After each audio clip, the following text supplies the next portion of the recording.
Greetings! After spending a considerable amount of time as a lurker, I have finally decided to share my story with you all. It is about how my ex-wife cheated on me, and believe me, it's quite a long tale. So, grab a cup of coffee, sit back and relax. I started dating this wonderful girl when I was 18, and we were together for almost 6 years. During this time, I worked hard and managed to land a job at a dealership where I made a handsome salary of over $50,000 a year. I even bought my first house. All while we were still together, I paid for our wedding out of my own pocket and even flipped cars to make ends meet for 2 whole years. However, during this time, my wife's neglect towards herself kept increasing day by day. We got married in November 2017, and things were great initially, almost like a fairy tale. However, it only lasted 2 weeks. That's when my wife's behavior took a turn for the worse. Suddenly, she told me that she wanted to mess around with other women and have threesomes and so on. I tried my best to fulfill her wishes, but her infidelity caught up with her first. The first time I caught her cheating was when she was sexting a man from West Virginia to make herself in mood so that we could have better life. To my surprise, she was almost proud to tell me about it. I was devastated and lost my temper. After all, we had only been married for a month at that point. We tried counseling and therapy, where the therapist told me that I needed to pay more attention to my wife, even though I was working over 60 hours a week, because she didn't want to work. It was challenging to do so, but I tried my best to make it work.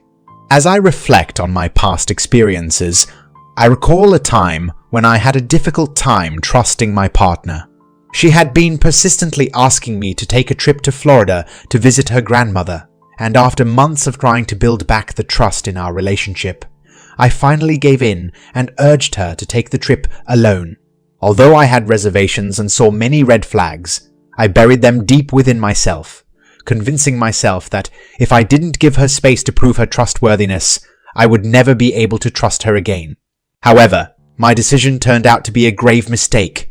When she returned from Florida, I noticed that she had become incredibly attached to her phone, constantly laughing and giggling on it and taking it everywhere she went. Moreover, we hadn't had sex in nearly 3 months by this point, and it was already April. Despite all these warning signs, we proceeded with our honeymoon plans to Hawaii. As we arrived in Maui, I couldn't help but feel uneasy as my partner continued to be glued to her phone, while I drove around the island in a rented Mustang Gate convertible, trying to have a good time. Our honeymoon mainly consisted of her laying in the condo room, engrossed in her phone, while I ventured out to explore the beautiful sights that Hawaii had to offer. Despite my efforts to make the most of the situation, our lack of intimacy continued to weigh heavily on me. I vividly remember a day that changed my life forever. May 18th, 2018. I was lying in bed with my partner, reading a book, when I saw the purple devil emoji on her chat screen.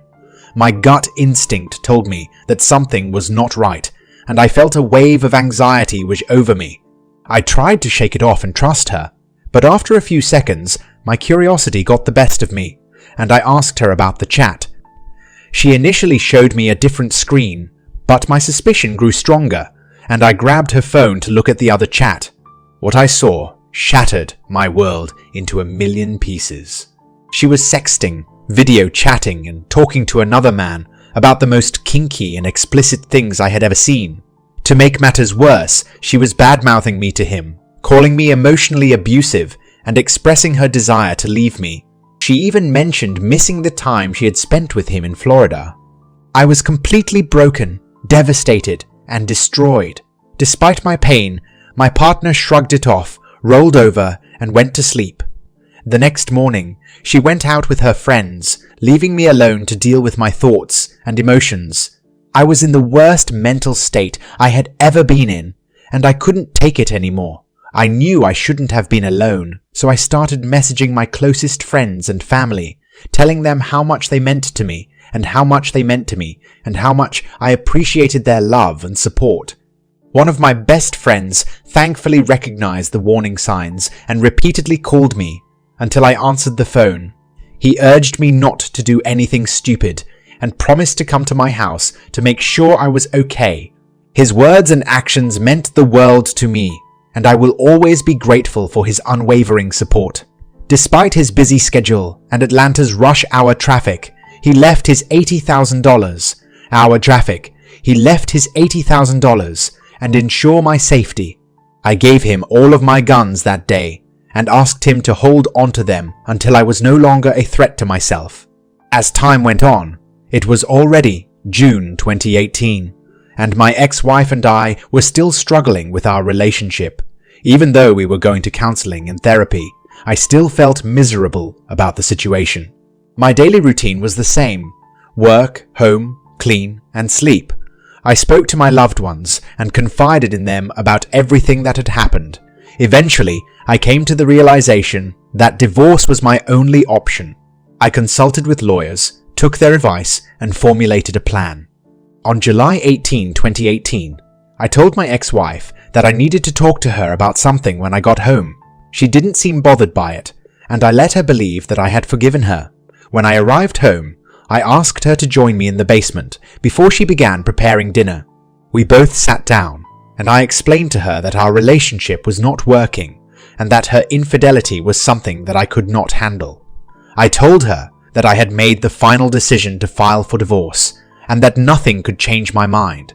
I made it clear that she could stay in the house until she found another place to live, but that the house was mine before we were married, and I intended to keep it. Unfortunately, that night turned into a nightmare, and she ended up leaving with a friend. As I moved on with my life after the divorce, I found myself constantly bombarded with updates about my ex-wife's reckless behavior. Friends and acquaintances would send me screenshots of her various dating app profiles and even details about her sexual exploits. Despite her infidelity and betrayal, she would still reach out to me, begging for a second chance and promising to be the perfect spouse. However, I knew that there was no going back. My ex-wife's desperation eventually reached a point where she broke into my home and faked a suicide attempt. This was a clear indication that she was struggling to cope with the reality of our separation. It didn't stop there. She also slept with one of my best friend's groomsmen, further emphasizing her lack of respect for me and our relationship. We officially divorced on our 1-year anniversary, and I gave her a generous settlement agreement, hoping to make the process as smooth as possible. However, my ex-wife took advantage of my kindness and failed to fulfill her part of the agreement. I paid her bills, gave her my new car to drive, which she wrecked, and even gave her 90 days to secure financing for the car and transfer it to her name. She failed to do so and even threatened to damage the vehicle before returning it. Desperate to be rid of her, I offered to give her a fully paid off car in exchange for the new car so that I could sell it, but she refused, and I was left with no choice but to repossess it from Tampa, Florida, where she had moved to. It was a difficult and costly process, but it was the only way to get the car back in my possession. After several months of legal battles and stress, I paid her a substantial amount of money to cut her out of my life for good. Though the process was long and arduous, it was worth it to finally move on from a painful chapter in my life. From the karmic side, I got information from a mutual friend that my ex contracted some stud and had to stop her ducking spree for a moment.